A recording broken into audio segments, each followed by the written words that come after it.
안녕하세요. 결혼한 지 아직 반년밖에 안 된 30대 초반의 여자입니다. 사실 이런 곳에다가 사연 올려서 남편 흉을 보는 게 어떻게 보면 제 얼굴에 침 뱉는 거나 마찬가지라는 생각을 했었어요. 어쨌든 다른 사람도 아니고 내가 선택한 내 배우자잖아요. 게다가 결혼한 지 이제 고작 반년밖에 되지 않았는데 그런데 막상 제가 이런 일을 겪게 되니 제 이야기를 하지 않을 수가 없더라고요. 결혼 전에는 남편이 엄청 경제관념이 좋은 사람이라고 생각했어요. 그도 그럴게 대학도 서울에 있는 상위권 대학을 나왔고 경제 관련 학과를 전공했다 보니 남편에 비해서 가방끈이 짧은 제가 볼 땐 배울 점이 참 많은 사람이라는 생각을 했습니다. 연애하면서도 돈을 허투루 쓰는 법이 없었어요.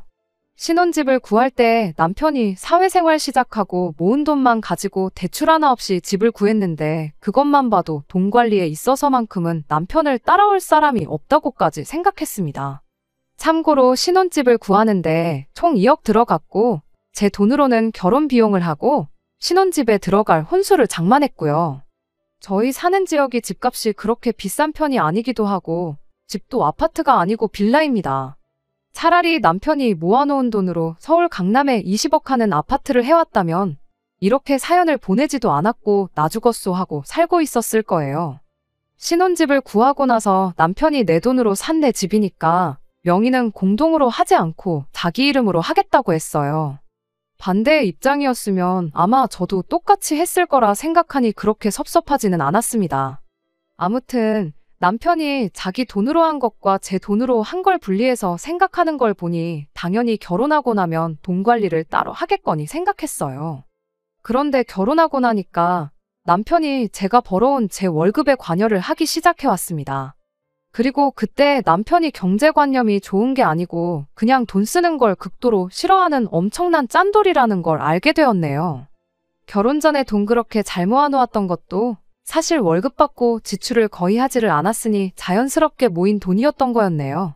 결혼하고 첫 달은 딱히 터치를 하지 않았는데 2달째 월급날이 되자마자 남편이 제가 돈 관리를 어떻게 하는지 한번 좀 확인해 보고 싶다는 말을 꺼내왔습니다.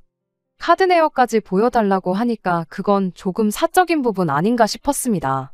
하지만 제가 엄한데 돈 쓰는 사람도 아니다 보니 딱히 숨길 필요까지는 없겠다 싶었어요. 어찌됐든 그때까지만 해도 남편이 돈 모으는데 있어서만큼은 누구보다 뛰어나다는 생각을 갖고 있었고 그런 남편한테서 조언을 듣는 것도 나쁘지는 않겠다 싶어서 아무런 의심 없이 제 계좌랑 카드 내역을 보여줬어요. 그런데 남편이 제 카드 내역을 보자마자 너는 쓸데없는 지출이 너무 많은 것 같다며 제 지출 내역을 보고 지적을 하기 시작했습니다. 남편이 제일 먼저 걸고 넘어진 건 매일 아침 출근길에 사 먹는 커피였어요. 제가 뭐 한 잔에 5,000원씩 하는 고가 브랜드 커피를 마시는 것도 아니고 저가 브랜드에서 1,500원 주고 아이스 아메리카노 한 잔씩 마시는 건데 그걸 쓸데없는 지출이라고 하니 저도 처음엔 어이가 없었죠. 아침에 커피 한 잔 마시면 업무 집중도도 오르고 여러모로 나한테 도움이 된다고 커피 한 잔 정도는 문제될 게 없는 것 같다고 대답했어요. 그런데 그런 저희 대답을 듣고는 한다는 소리가 1,500원짜리라도 매일같이 마시면 1년에 50만 원이 넘는 큰돈이라고 하면서 50만 원이 어디 땅 파면 나오냐고 티끌 모아 태산이라는 말도 못 들어봤냐 따지더라고요. 더 황당한 건 그 다음 날이었어요. 아침에 출근 준비하는데 남편이 주머니에서 뭘 꺼내서 제 손에 쥐어주더라고요. 남편이 저한테 건네줬던 건 다른 게 아니라 얼마나 꽁꽁 숨겨왔는지 포장지가 다 쭈글쭈글해진 커피 믹스 2포였어요. 이게 뭐냐고 물었더니 아침에 커피를 안 마시면 업무 효율이 안 나온다고 하지 않았냐고. 커피는 앞으로 자기가 이렇게 매일 2개씩 가져다 줄 테니 쓸데없는데 돈 쓰지 말고 자기가 가져다 주는 걸로 해결하라고 하는 겁니다. 정말이지 어이가 없어서 말도 안 나오더라고요. 커피 믹스랑 아메리카노랑 같냐고 따졌더니 어차피 똑같은 카페인인데 그게 뭐가 중요하냐고. 쓸데없는데 돈 쓸 생각 하지 말고 자기가 가져다 주는 거 먹으라고 하길래 저도 남편한테 모양 빠지게 괜히 회사에서 커피 믹스 몰래 가져나오다 걸리면 당신만 쪽팔리고 당신만 손해니까 그러지 말라고 했어요. 우리 회사 탕비실에도 커피 믹스는 있고 나는 아메리카노를 마셔야겠으니 하루에 1,500원 쓰는 거 가지고 잔소리 좀 하지 말라 그랬죠. 어디 그뿐인가요? 남편이 회사에서 다른 직원들 몰래 집으로 가져오는 게 커피 믹스만 있는 게 아니었어요. 그 중에서도 제일 견디기 힘들었던 게 휴지였습니다. 매일같이 회사 화장실에서 휴지를 조금씩 뜯어가지고 가져왔거든요. 화장실 한 구석에 남편이 그렇게 회사에서 뜯어온 휴지가 차곡차곡 접힌 채로 한 움큼 쌓여 있었고, 남편이 조금씩 뜯어서 모아놓은 휴지가 아니라 집에 걸려있는 두루마리 휴지를 쓰기라도 하면 좀 아껴 쓰지 못하겠냐고, 너는 왜 이렇게 낭비가 심하냐며 입에 거품을 물면서 덤벼들었습니다. 이따금씩 집에서 치킨 같은 거 시켜 먹으면 거기 딸려오는 콜라는 손도 못 대게 했고요. 그거 뭐 몸에도 안 좋은 거 뭐하러 마시냐면서 이거 10개 정도 모아서 중고거래하는 데다가 5,000원에 올려놓으면 누구라도 와서 사간다고 건들지 말라는 식이었어요. 물론 남편의 이런 짠돌이 기질 때문에 스트레스 받는 게 이만저만이 아니었지만 무조건 나쁜 것만 있던 것 아니었어요. 전기세 아낀다고 안 쓰는 코드 뽑아놓는다든지, 깜깜해지면 부엌불 하나 켜놓고 다른 불은 켜지도 못하게 한다든지, 설거지할 때 물 받아놓고 아껴 쓴다든지 하는 건 그렇게 나쁜 습관은 아니다 싶어서 남편이 원하는 대로 따라줬어요. 가스비 아껴야 된다고 온수보일러 꺼놓고 찬물로 샤워하자고 할 때는 결사반대했긴 하지만 그런 사소한 절약 습관은 분명 배울 부분도 있다 싶었습니다. 뭐 재활용한다고, 자기가 쓰겠다고 쓰레기장이나 분리수거장에서 재활용할 만한 멀쩡한 물건들 밖에서 안 주워오는 게 어디냐 싶었죠. 그래도 그냥저냥 나름 시트콤처럼 재밌게 살고 있구나, 그렇게 생각하고 있었습니다. 결혼하고 처음 맞는 어버이날에는 저 짠돌이가 얼마나 또 수전노 짓을 하려나 싶어서 걱정이 되기까지 했어요. 그런데 기대도 안 했는데 남편이 먼저 어버이날이니까 장인 장모님 모시고 소고기를 먹으러 가자고 말을 꺼내왔습니다. 이 사람이 뭘 잘못 먹었나 싶을 만큼 정말 의외였어요. 저희 친정부모님이 두 분이서 원래도 쿵짝이 잘 맞고 가끔씩 실없는 농담 같은 걸 하세요. 그날도 저희 어머니께서 맨날 삼겹살만 먹다가 사위 덕분에 소고기도 다 먹어본다고 그런 농담을 하셨죠. 세상 기대도 안 했는데 남편이 저희 부모님께 돈은 생각하지 마시고 드시고 싶은 만큼 드시라는 말을 먼저 꺼내더라고요. 그때 남편이 참 다시 모였어요. 암만 짠돌이라도 아낄 때는 확실히 아끼고 써야 할 때는 또 돈을 확실하게 쓰는 사람이구나 싶었죠. 소고기다 보니 계산할 때 돼서 30만 원이 조금 넘게 나왔습니다. 저희 부모님도 사위 덕분에 엄청 잘 먹었다고, 맨날 소고기만 먹으면 좋겠다고 또 실없는 농담하시면서 남편 기를 한껏 세워주셨어요. 어쨌든 남편이 친정 부모님을 위해 웬일로 통 크게 한턱 쐈다 보니 괜히 고맙더라고요. 그동안 휴지값 아끼고 전기세랑 가스비 그런 거 아낀다고 스트레스 받았던 게 다 사라질 만큼 기분도 좋았죠. 그런데 그 고마움이 얼마 지나지 않아서 처참하게 무너지고 말았습니다. 부모님 집에 모셔다 드리고 저희도 집에 돌아왔는데 남편이 집에 오자마자 저한테 22만 원은 자기 계좌로 보내주면 된다는 소리를 해왔으니까요. 난데없이 돈을 입금하라니 무슨 소리를 하는 건가 싶었는데 자기 예산이 원래 10만 원이었다고, 그런데 예산을 한참 초과했으니 그 돈은 저한테 돌려받아야겠다는 거예요. 돈을 돌려받는다니 무슨 소리를 하느냐 했더니 너네 부모님이 드신 거 아니냐며 초과한 만큼은 제가 그 돈을 내야 한다는 소리였습니다. 직전까지 느꼈던 고마운 마음은 순식간에 산산조각이 나버렸고 그때부터는 열이 받기 시작했어요. 삼겹살을 먹었어도 냉면에 찌개에 술 마실 거 생각하면 요즘 10만 원으로 택도 없을 텐데 애초에 4명이서 소고기 먹으러 가는데 예산이라고 10만 원을 준비했다는 것부터가 말이 안 되잖아요. 처음부터 10만 원 넘어서는 저한테 받아낼 생각이었으니 드실 만큼 드시라는 말이 저 짠돌이 남편 입에서 나왔던 겁니다. 아니 그럴 거면 처음부터 계산할 때 나한테 하라고 하지. 이제 와서 기분 상하게 이게 뭐냐고 따졌더니 원래 그런 자리에서는 자기가 계산을 해야지 자기가 사위로서 기가 서지 않겠냐는 소리를 하더군요. 말인즉슨 친정부모님이 느끼기에 모처럼 어버이날에 사위가 크게 한턱 쏜 것처럼 보이게 하고 싶었다는 소리였어요. 정말이지 너무 어이가 없어서 그냥 그 돈 안 주고 한바탕 싸울까도 싶었는데 그래서 제가 얻는 게 뭔가 싶어서 그냥 말았습니다. 어차피 또 며칠 뒤에 시부모님 모시고 어버이날 식사가 계획되어 있기도 했었거든요. 그때 가선 입장이 반대가 될 테니 어디 한번 두고 보자고. 나도 자기가 한 대로 똑같이 되갚아주면 되는 거 아니겠냐 생각하고 그날부터 주말이 오기를 벼르고 있었어요. 그런데 이번에도 짠돌이 남편한테 제가 당했습니다. 어버이날 당일에는 친정 부모님과 다녀왔고 시부모님하고는 주말에 따로 시간을 잡아서 외식을 다녀오기로 했었거든요. 거의 일주일이는 시간텀이 있었다 보니 일부러 유명한 호텔 중식당 코스 요리를 예약해 놓았어요. 남편이 어버이날 저한테 했던 것처럼 계산은 그 자리에서 제가 하면서 생색을 내고 집에 돌아와서 10만 원을 빼고 나머지 금액은 남편한테 청구해서 돌려받을 생각이었죠. 한 명당 10만 원씩 하는 코스 요리로 먹었고 남편이 한 것과 똑같이 식당에서는 제가 계산하고 나왔습니다. 그리고 집에 돌아와서 남편이 저한테 했던 그대로 10만 원 예산을 초과했으니 내 계좌로 30만 원을 보내라고 말했죠. 그런데 남편이 그걸 내가 왜 주냐는 식으로 나오더라고요. 남편이 저한테 했던 말 그대로 돌려줬죠. 내가 친정부모님 앞에서 당신 사위로서 길을 살려주지 않았냐. 그러니 당신도 똑같이 시부모님 앞에서 내 며느리로서의 길을 살려주는 게 맞지 않냐고 한마디 해줬습니다. 그런데 남편이 코웃음을 치면서 뭔 소리를 하는 거냐고. 며느리 기 살려줘서 어디다 쓰냐고. 오히려 제가 그 자리에서 계산을 했기 때문에 자기가 가장으로서의 위상이 살지 않았냐고 하더군요. 시부모 앞에서 며느리 기 살려주는 방법은 며느리가 당신 아들한테 내조 잘하고 있다는 모습 보여준 걸로 충분하다는 궤변을 펼치고 있는 남편을 보니 저 인간은 답도 없다고 그저 지 돈 아끼는 거 말고는 아무것도 눈에 들어오지도 않는 짠돌이 중에 상짠돌이구나 싶었습니다. 그래도 그나마 위안이 되었던 건 남편이 인색하게 구는 데에는 시댁과 친정을 가리지 않고 똑같이 인색하게 군다는 사실이었어요. 그런데 그건 그저 저희 착각에 불과했습니다. 어버이날 그 사건이 있고 얼마 지나지 않아서 시어머니의 생신날을 앞두고 있던 언젠가였습니다. 남편이 시어머니 생신 선물을 고르러 가는데 저한테 같이 좀 가자고 하더라고요.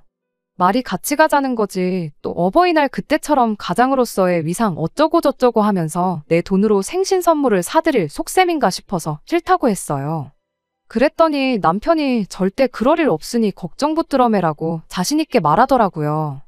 믿음이 가지는 않았지만 안 그런다고 저렇게 강하게 말하니까 결국 그렇게 남편을 따라갔어요. 그런데 웬일로 내비를 찍는데 백화점을 찍고 있더라고요. 기껏해야 시 외곽에 있는 증설 할인 매장 같은 데를 갈 줄 알았는데 백화점에를 다 가는 걸 보고 깜짝 놀랐습니다.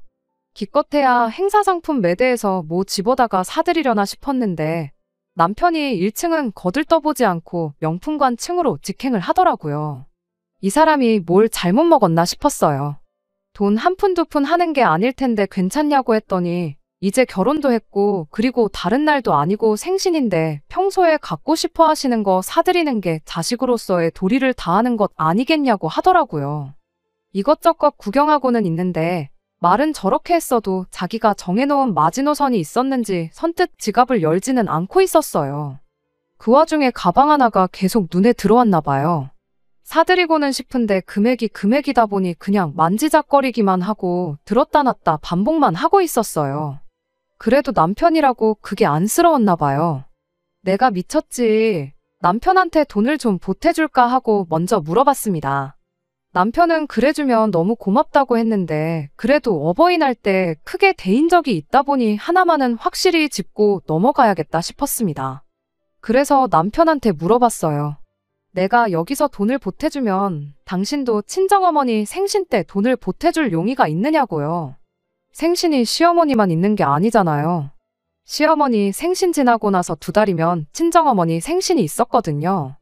남편은 당연하다고 안 그래도 어머니 생신 선물 생각하면서 장모님 드릴 것도 벌써 다 생각해놓은 참이라고 자신있게 말을 해왔습니다. 거기서도 제가 생각해놓은 선물이 얼토당토 않은 거면 절대 안 된다고 확답까지 받아냈습니다. 남편이 당연한 소리 하지 말라고 장모님이 좋아하시는 걸로 벌써 점 찍어둔 게 있다고 자신있게 말하길래 그 말을 믿었습니다. 지난 어버이날 때와는 다르게 이번엔 남편과 각출해서 선물을 사기로 약속을 했으니 그게 문제가 될 거라고는 전혀 생각도 못했어요.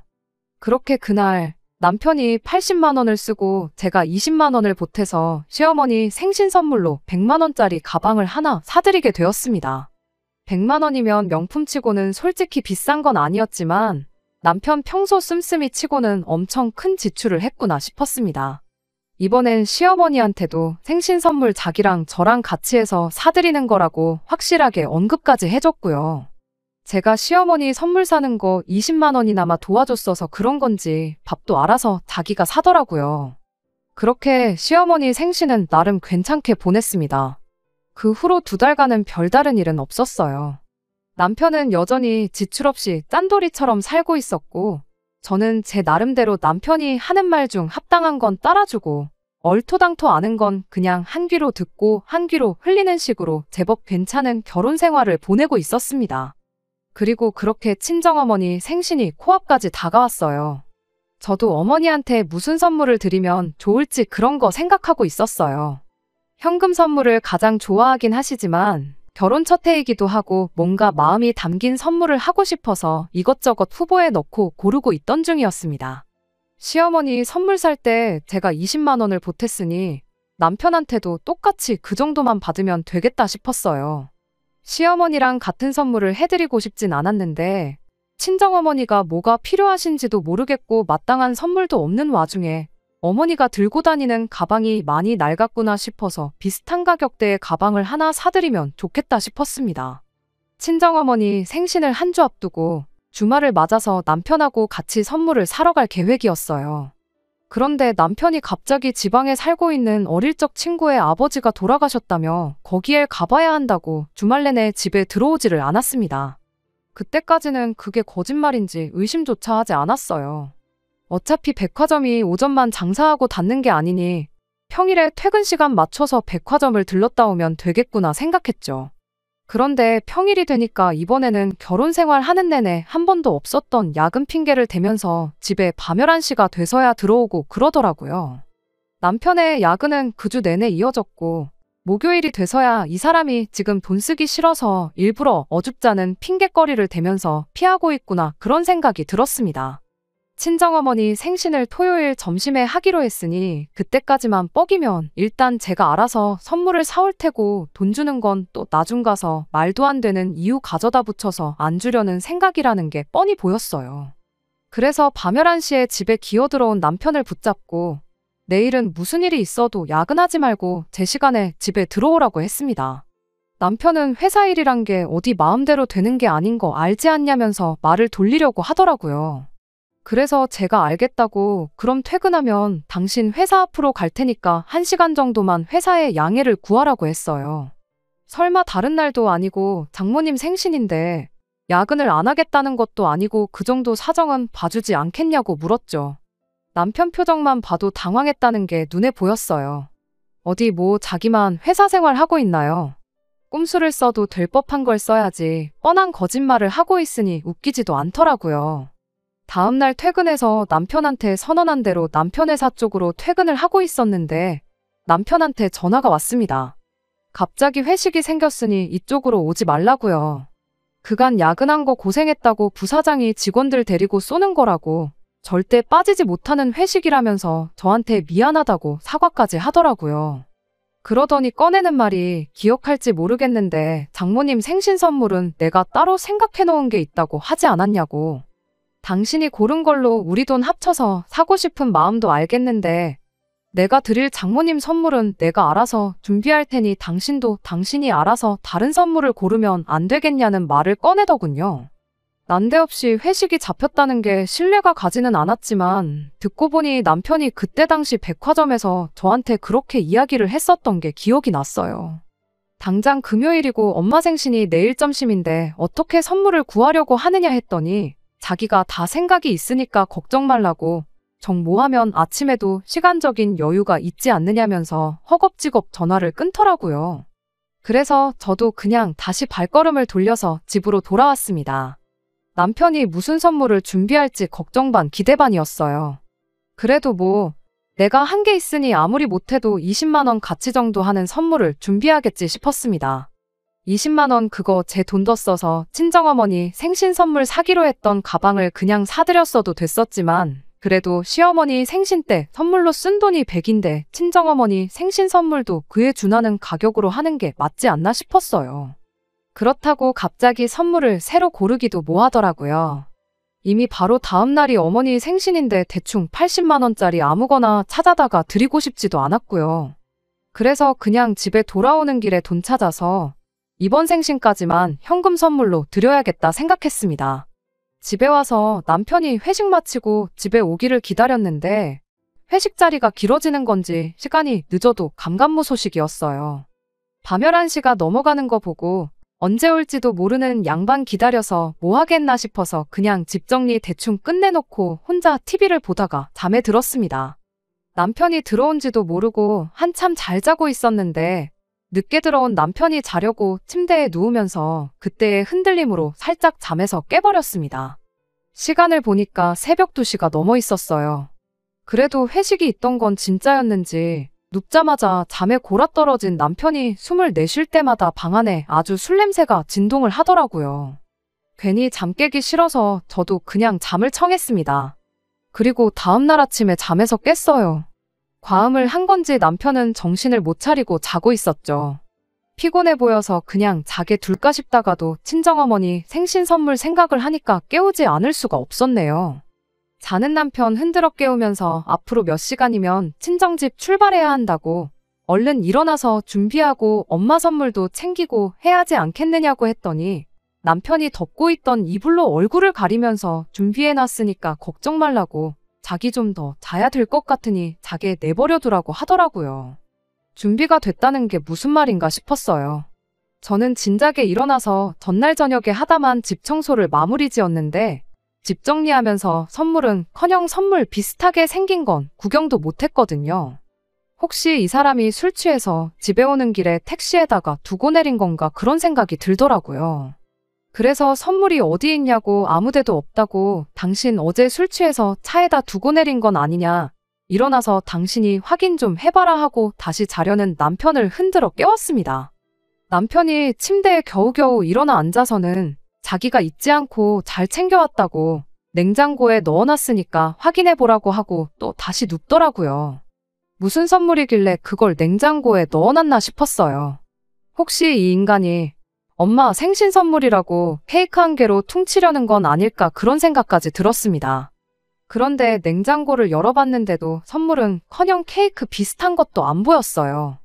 남편한테 냉장고에 대체 뭐가 있냐는 거냐고 고래고래 소리를 질렀더니 남편이 그제서야 머리에 까치집을 지어서는 무거운 몸을 이끌고 침대에서 기어나오더라고요.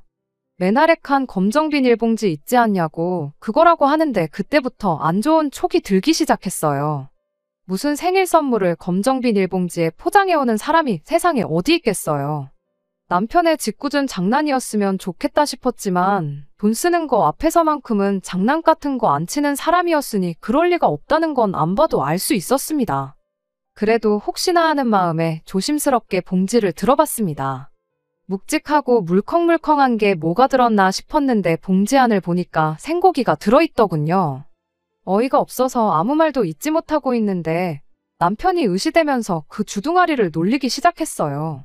마침 어제 회식을 고기 뷔페로 다녀왔다고 왜 그때 장모님이 매일매일 소고기만 드시면 좋겠다고 하지 않으셨냐고 이 정도면 못해도 일주일은 소고기 떨어질 걱정 없이 드실 수 있지 않겠냐는 소리를 하더라고요. 그리고는 핸드폰으로 뭘 검색하더니 인터넷으로 소고기 파는 사이트에 들어가서 1kg에 15만 원 하는 툭브라누 선물 세트를 보여주대요. 그러더니 자기가 가져온 게 못해도 2kg는 넘을 거라면서 기어이 제 손에 들려있던 봉지를 채가서는 저희들 몸무게 잴 때 쓰는 거울에다가 무게를 달아보더라고요. 남편이 챙겨온 고기는 총 1.5kg였어요. 많이 가져온다고 많이 가져왔는데 저울이 뭔가 이상한 것 같다고 하더니 그래도 계산해보면 20만 원치는 되는 거라고 껄껄대면서 직원들 모르게 가져오느라 아주 혼났다고 고기 뷔페에서 고기 몰래 숨겨서 가져온 이야기를 무용담처럼 이야기하기 시작하는데 고기 뷔페에서 아무리 좋은 고기를 쓴다고 해도 남편이 검색해서 보여준 툭브라누만큼 좋은 고기를 쓰는 것도 아니잖아요.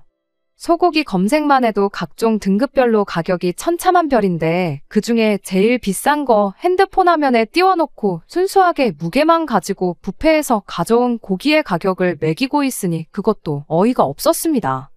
자기가 뭘 잘못했는지도 모르고 자랑스럽게 떠벌거리고 있는 남편 꼬라지를 보니까 정말 분노가 발끝부터 시작해서 머리끝까지 차오르는 기분이 들었어요.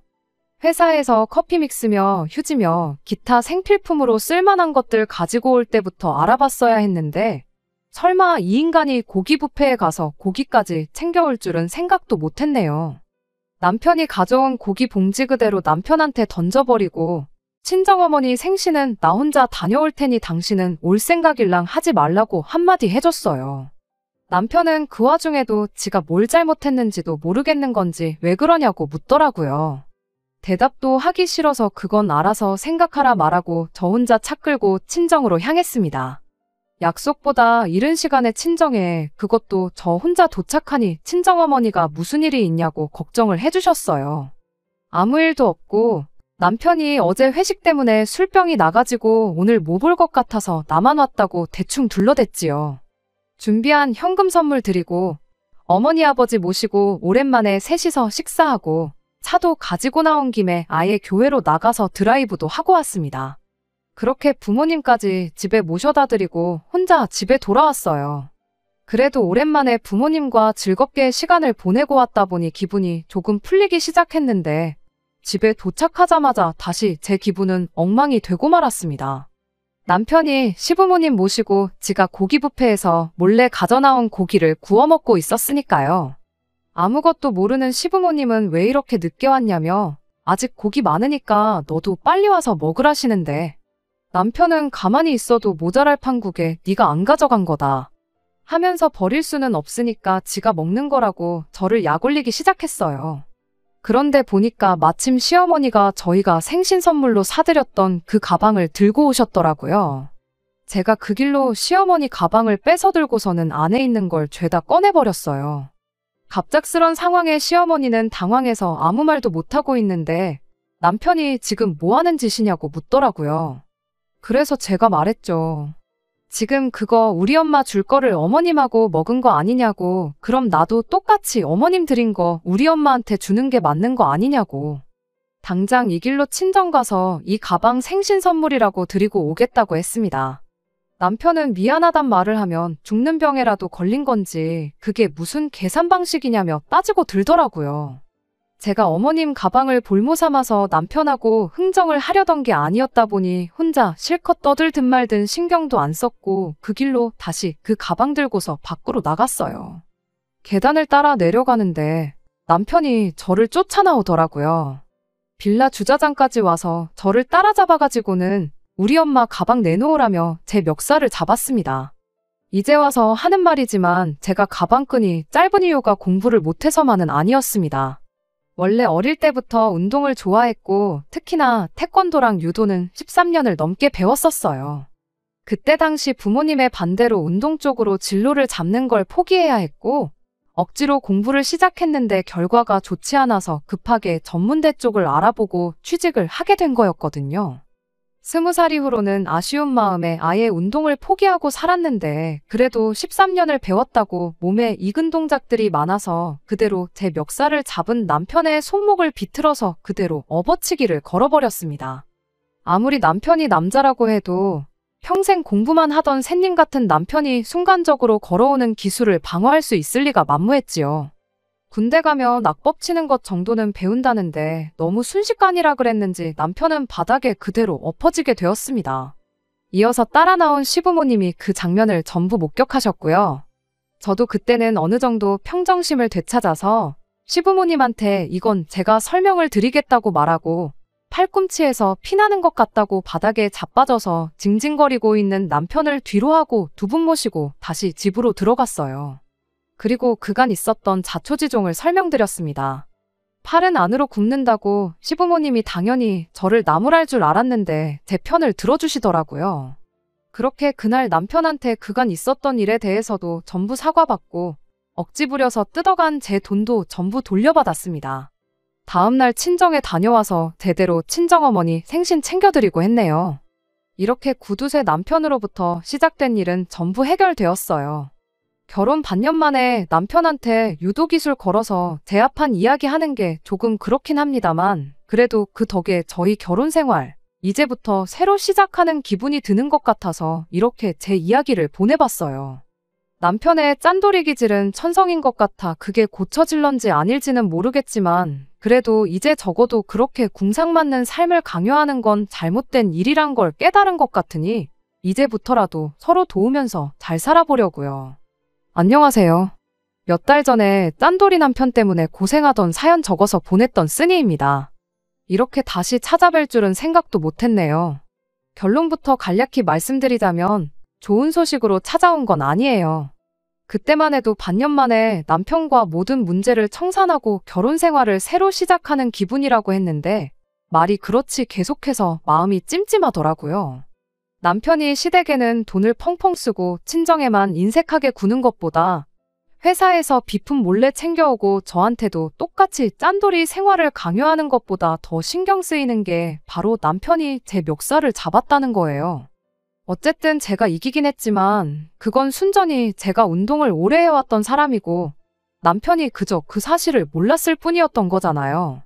만약에 제가 운동을 안 했다면 남편이 그때 제 멱살을 잡아서 어떻게 했을까 그런 생각을 하니까 가슴이 먹먹해지는 기분이었습니다. 결국에는 그걸 이유로 이혼을 결정하게 되었어요. 멱살 한번 잡혔다고 어떻게 이혼을 정하냐고 하실 분들도 계시겠지만 그게 나중에는 어떻게 될지 모르는 거잖아요. 남편이 지금은 저를 힘으로 못 당해낸다는 걸 알았으니 나중엔 몽둥이가 될 수도 있는 거고 더 심하게 나올 수도 있을 테고요. 결국 오랫동안 고심하다가 시댁에 먼저 들러서 이혼하고 싶다는 제 의사를 전했어요.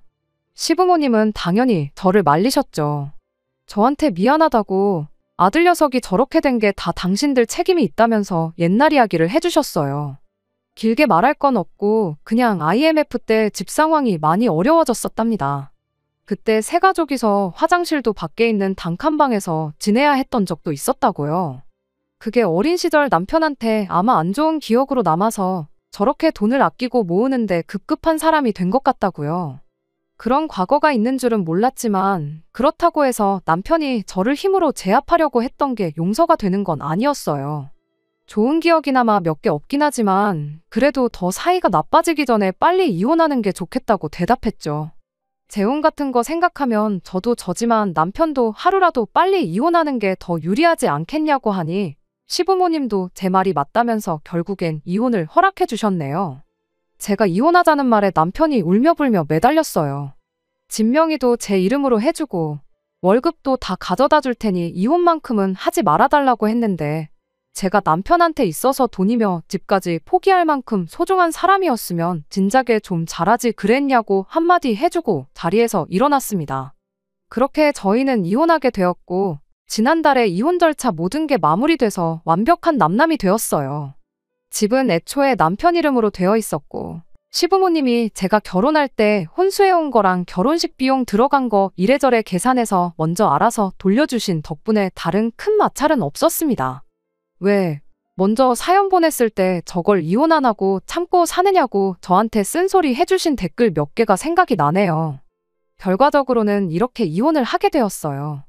아직도 제가 좋은 결정을 내린 건지 혹시나 언젠가 이 결정을 후회할 날이 올지도 모르겠다는 생각이 들긴 하지만 과거에 얽매여 있는 것보다 앞으로의 제 인생을 준비하는 게 더 이득인 것 같아서 더는 생각하지 않으려고요. 끝까지 들어주셔서 감사합니다. 오늘의 사연은 여기까지입니다. 구독과 좋아요, 알람 설정 부탁드리고 더 좋은 사연으로 다시 찾아뵙겠습니다. 감사합니다.